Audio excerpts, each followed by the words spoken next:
Өнөөдрөөс эхлээд бид нар Библийн баатруудтай уулзаж тэдгээр хүмүүсээс суралцголно. Эхлэл номын 2-16-аас 17 дугаар ишлэлийг уншиж үгэй.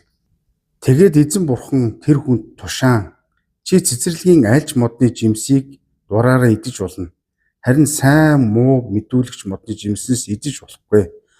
Түүнээс эзэн тэр өдөртөө чи зайлшгүй үхэн гэв. Өнөөдөр бид хүний түүхийн эхлэл дээр ирж байна. Өөрөөр хэлбэл Адамын түүх юм. Тэр бидний төсөөлж чадахгүй төгс орчинд амьдарч байсан. Тэр айдасгүй, гачигдalгүй, гим нүгэлгүй орчинд амьдарч байсан. Хамгийн чухал нь тэр бурхантай шууд харилцаатай байсан. Тэр бурхны дуу хоолойг сонсдог байсан. Тэр бурхны дэргэд алхдаг байсан. Гэхдээ төгс амьдрал дотор нэгэн чухал зүйл байсан нь сонголт юм. Учир нь бурхан Адамыг робч бүтээгээгүй. Түүнд хайрлах, дагах, үл тоох, сонгох эрхийг ч гэсэн түүнд өгсөн байдаг. Энэ бол эрхчлөлт амьдрал юм. Энэ бол хайрын үндэс юм.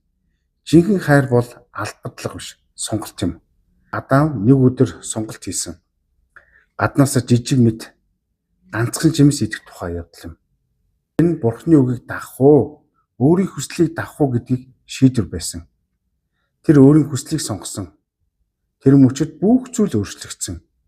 Нүгэл орж ирсэн, айдас орж ирсэн, тусгаарлалт мэдрэгдсэн. Энэ бол зөвхөн Адамын түүх биш. Энэ бол өнөөдрийн бас бидний түүхтэй шууд холбогдно. Өдөр бид бас сонголт хийдэг. Бурхны дуу хоолойг дагах уу, эсвэл өөрийн дуу хоолойг дагах уу?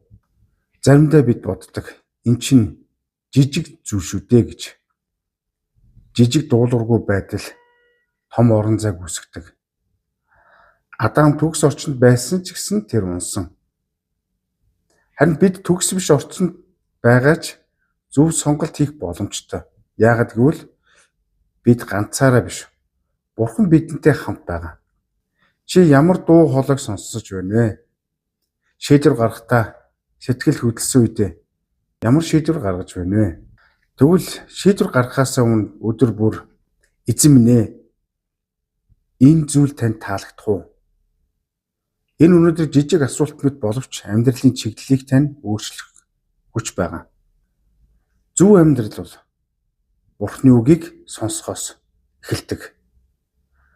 Тэг учраас эзэн минь ээ, миний энэ сонголт, энэ хийж байгаа зүйл танд таалагдах уу гэж асуудаг байгаасаа гэж бас хэлмээр нь хамтдаа залбирцгаая. Эзэн минь ээ, өнөөдөр бид нар Адам шиг өөрийн хүслийг дагах сонголтуудыг хийж жижиг сажиг буруу сонголтуудыг хийж амьдарч байсан. Өнөөдрөөс эхлээд үргэлж танаас асуудаг, тантай ярилцдаг, таныг сонсдог үгээр дамжуулаад миний итгэлийг та өсгөж, өөрчилж, тэтгэж өгөөч. Есүсийн нэрээр залбирлаа.